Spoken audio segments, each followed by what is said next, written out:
In love ka ngayon? In love? Yeah, with life. I'm in love with No, life. in love ka with another human being. Nako. Wala, tense ka eh. I'm really happy.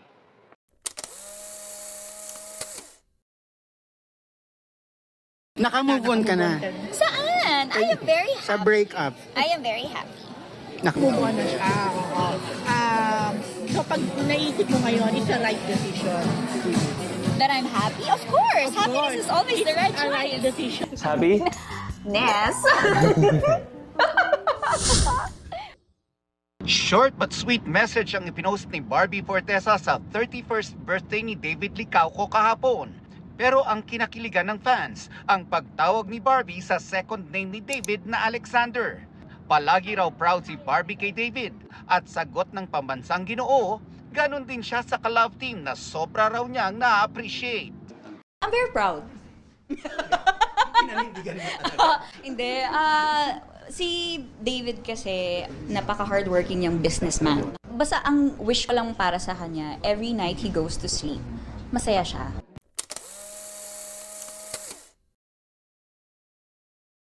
Siya ba ang steadfast na love team mo ngayon? Yeah. Si Barbie. Pero iba yung ngiti mo, ha? Talagang atawa ka na lang, ha? Masabi ako dito eh. Uy, kayo na lang. May pressure ba?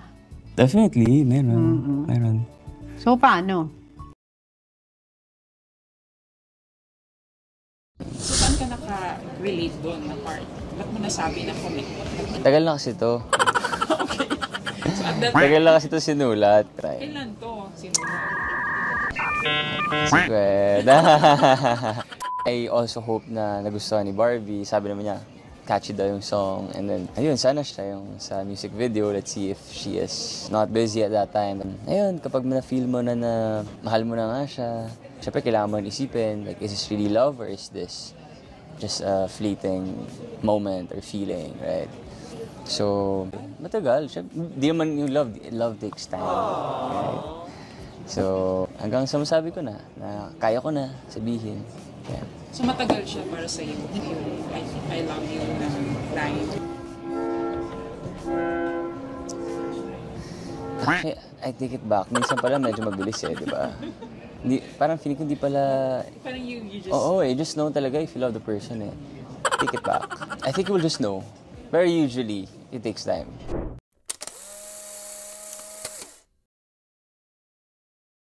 Oh my gosh, grabe. I have a horror film coming up, P77. It will be shown on just a day before my birthday. And now I have a show, Beauty Empire, with Kailin Alcantara and Ms. Rufa Gutierrez. I will also have another movie coming up, Contrabida Academy on Netflix. This July din po yan. So I have a lot of things going on. And my birthday is also coming up. So I am still enjoying my time. But I am open to meet people kasi ano naman, ang saya palang maging outgoing, diba? To be more out there. Ang sarap tumakbo sa labas, ganyan. Of course, we talk about love life because we love our life. Hindi, of course. Iniyakan mo siya? Ha? Iniyakan mo si Jack? Marami akong iniiyakan. Nakita niyo yung eksena namin kanina. Hindi. Nakita ko yung kapatid ko. Ilang beses akong umiyak. Nanghinayang ka? Sa relasyon niyo? Nanghinayang ako na sana nabigay ko pa yung best ko dun sa eksena. Kasi parang hindi pa ako masyadong happy. Inan mo yung ilang taon yun eh. Grabe ang tagal. Oh, I'm so sorry, but I prefer 7. not to talk about it to respect the Galing-galing ni Barbie. relationship. Pero I'm very happy right now. Willing to work with him again, if ever. I am always willing to accept work, lalong-lalo na with you and with GMA Public Affairs, with Willing makatrabaho ang ex? Hindi. Baka nag-aaral ng ganyan, Barbs? Sa academy mo. Mahusay siya dyan. Sa academy mo.